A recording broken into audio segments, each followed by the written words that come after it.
perlawanan pada masa pendudukan Jepang di Indonesia. Perlawanan bersenjata merupakan pembentukan kelompok-kelompok gerilya dan pejuang yang melakukan serangan terhadap instalasi militer Jepang, jalur transportasi dan simbol-simbol kekuasaan mereka. Contohnya adalah pembentukan tentara peta, pembelaan tanah air yang dibentuk oleh Jepang namun dimanfaatkan untuk melakukan pemberontakan. Perlawanan sipil dan pasif merupakan boikot dan pembangkangan sipil seperti menolak kerjasama dengan pemerintah penduduk dan melakukan sabotase terhadap ekonomi Jepang. Pendidikan yang penyadaran masyarakat tentang pentingnya kemerdekaan dan perlawanan terhadap penjajah juga dilakukan secara diam-diam. Strategis diplomasi dan negosiasi, tokoh internasional memiliki tradisi diplomasi dan negosiasi Jepang atau sekutu untuk mempersiapkan jalan menuju kemerdekaan. Akibat kuatnya sabotase dan tindakan destruktif terhadap sarana atau prasarana vital milik Jepang. Pembentukan badan perlawanan bawah tanah seperti Badan Keamanan Rakyat disebut BKR yang berkembang menjadi Tentara Keamanan Rakyat dan kelompok perlawanan lainnya. Perlawanan rakyat Indonesia terhadap Jepang. Perlawanan di Aceh dipimpin oleh Teuku Abdul Jalil. Perlawanan ini terjadi karena tindak sewenang-wenang tentara Jepang yang tidak menghormati kehidupan umat muslim. Perlawanan di Singapura dipimpin oleh Haji Zainal Mustafa. Perlawanan ini terjadi karena Jepang memaksa masyarakat Singapura untuk melakukan tradisi Seikirai, yaitu membungkuk badan ke arah matahari terbit. Perlawanan di Kalimantan dipimpin oleh Pangpuma. Perlawanan ini menggunakan taktik perang. Tokoh bangsa Indonesia yang berperan dalam perlawanan terhadap penduduk Jepang. Tokoh perlawanan bersenjata. 1.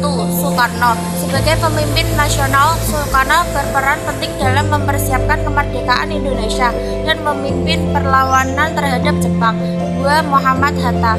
Sebagai wakil presiden pertama Indonesia, Hatta berperan dalam mempersiapkan kemerdekaan dan memimpin perlawanan terhadap Jepang. 3. Sudirman. Sebagai Panglima Besar Tentara Nasional Indonesia, Sudirman memimpin perlawanan bersenjata terhadap Jepang dan menjadi simbol perlawanan rakyat Indonesia. 1. Ki Hajar Dewantara. Sebagai tokoh pendidikan dan kebudayaan, Ki Hajar Dewantara berperan dalam mempersiapkan generasi muda Indonesia untuk memimpin perlawanan terhadap Jepang. 2. Kiai Haji Ahmad Dahlan.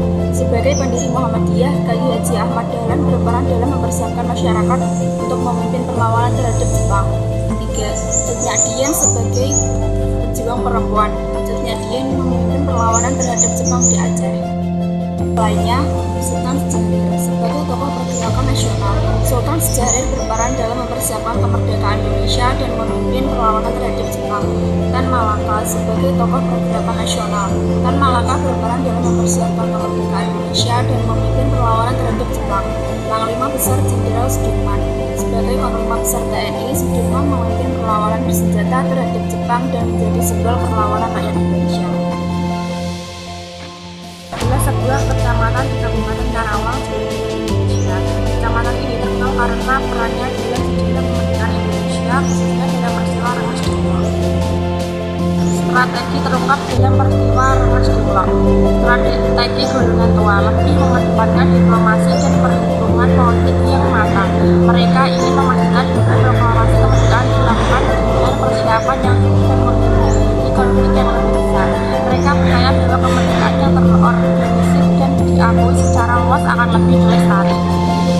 Strategi golongan muda lebih mengedepankan aksi cepat dan revolusioner. Mereka melihat kekosongan kekuasaan akibat kekalahan Jepang sebagai kesempatan emas yang tidak boleh disia-siakan. Mereka percaya bahwa dengan memproklamasikan kemerdekaan secepatnya, Indonesia akan memiliki posisi tawar yang lebih kuat di mata dunia dan menghindari campur tangan pihak lain.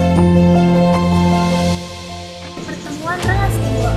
Meskipun terjadi ketegangan pertemuan di Rengas Dengklok, akhirnya menghasilkan kesepakatan. Golongan tua, terutama Soekarno dan Hatta, berhasil meyakinkan golongan muda bahwa proklamasi akan tetap dilakukan, namun memerlukan persiapan yang matang dan akan dilakukan di Jakarta. Sebaliknya, golongan muda berhasil memberikan tekanan yang signifikan